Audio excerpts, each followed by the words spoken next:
But come on, Apple, we got faith in you. I got faith that you're gonna help revolutionize the space. But talking about revolutionizing the space, let's talk about space. See what I did there? I like that. Okay.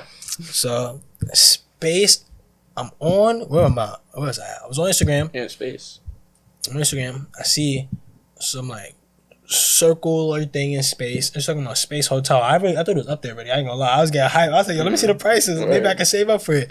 But then I started looking at more. But apparently, this Gateway Foundation is planning to construct a $75 billion space station, which is kind of like their first initial test to see if a space station or having like this big fixture thing in space would actually work or be successful. So they're planning to start construction about 2025. Estimated they want to have this done by 2027. One major problem is they don't have funding. Let me ask you, if you were somebody, in the future you will have, a couple bill, you throwing it behind this idea? Absolutely. Space? Absolutely. I mean, like... No doubt you're not getting your funds back? No hesitation. Like, throw it as sunk cost. It's already sunk cost at this point in time. So you're just going to write it off. Like, if it happens, it happens. If it doesn't, I'm happy I at least tried to get into that. I mean, like, I'd be upset. I would have to reinvest again at that point. Because that's how, like, big... Just figuratively, not even literally, that's how big any space endeavor is. No, for sure. Because, like, go on and I'll say my thoughts after. Because my thing is, like, imagine owning a piece of that company. You're sitting on a cash cow. Like, people are gonna just always want to go there, like, for whatever reason. They're talking about they're gonna have like different embassies and like I'm gonna throw some visuals up there for y'all to see. They're gonna have like these embassies up there, like U.S. Embassy, probably like European whatever type of stuff goes on over there, and they're gonna have like the hotel space for people. Like, imagine you'd say like talking to your wife, kids, pack everything up, we're going to space. They're like, we're going to the hotel? It's like, yo, can you even imagine this? Like, you go on the website, what was it? GatewaySpaceport.com. Yep. Go on GatewaySpaceport.com. Look at the picture that's going on right now. I'm literally just staring at like a GIF or a GIF, whatever you call it. Keep the video playing. Look at it so you can look at it and hear us talk at the same time.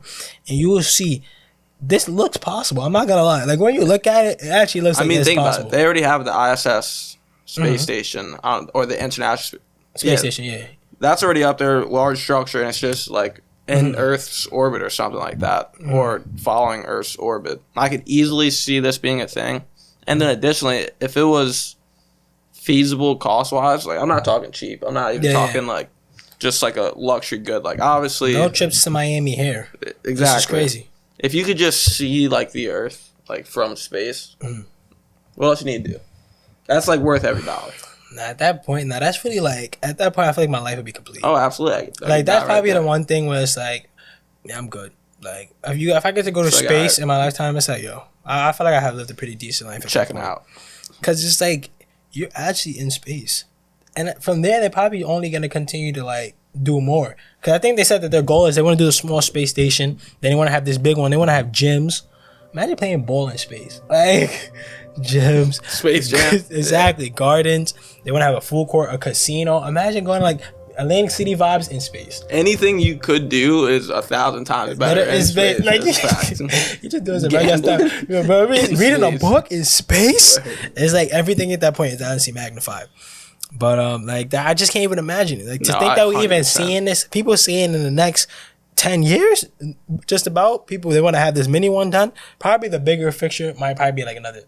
That's fine. 15, I'll take 15, the small 20? cabin. How you feeling? 15-20 timeline or more for this? This is kind of beast. I ain't gonna lie. Yeah, 15-20. 15-20. I say 15. Lock in 15. Lock in 15? 17. So because like, bro, imagine at some point they have universities. Actually, I'm not even gonna talk about universities. I feel like by then universities not even gonna be a thing. But it's clear. Well, yes, it's not gonna be a thing at that point. That's probably true. So. But it's clear the direction we're heading in. We're in like a very interesting time, like between past and future, where we're going and where we came from. But I can see this. I can see all of this happening right now. Like, it's not even that mind blowing of an idea. Really, that is just it's just a matter of when at this point. Like, just think about stuff we take for granted today, like a plane. You think somebody in the 1800s, maybe 1800s, let me go back a little bit more, like 1700s, the idea of a plane to them is probably the wildest thing. Like, if they saw somebody you could fly from there, they're like, no boat? We could fly there? Like, it's just certain things today that we just see it and it doesn't make sense. Like, FaceTime to me would never make sense. like it makes sense in the fact that I know we could do it, but the fact that like, yo, I'm actually on the phone. This person's like all over there, but like we're face to face. Yeah, imagine you go to like a tribe back in like the beginning of human civilization, and you FaceTime this dude's like tribe brother in the tribe across the water. Yeah, they might knock you out, honestly. No, yeah, you'd be stoned for witchcraft. They have to kill you. They have to kill you because it's like this type of technology stuff that you can't even fathom. And trying to even think about going to space in a hotel is something I can't even fathom. And then pair that with the exponential gains and like technological innovations, we're gonna be at that same spot where that tribeman would have been in like 100 years. Yeah, people are gonna be like, yo, they're probably gonna be in like 6 other galaxies. Like, you think that our ancestors, like talking about us, would have ever imagined us to be 6 galaxies away? And we can come back in 2 seconds? 6 galaxies away. It's crazy, but yeah, that's really some of the big things that we saw that's going on in the world right now. You know, we're gonna come back with some more heat for the next episodes when we're talking about, you know, what's going on in the real world and stuff like that. Stay tuned for the podcast episode. In this podcast episode, we're talking about socialism, and we're going to get into it. So make sure you check out Black Catalyst episode 23. It's going to be a separate video, but it's going to be just equally as heat as what we were just talking about now. Stay tuned.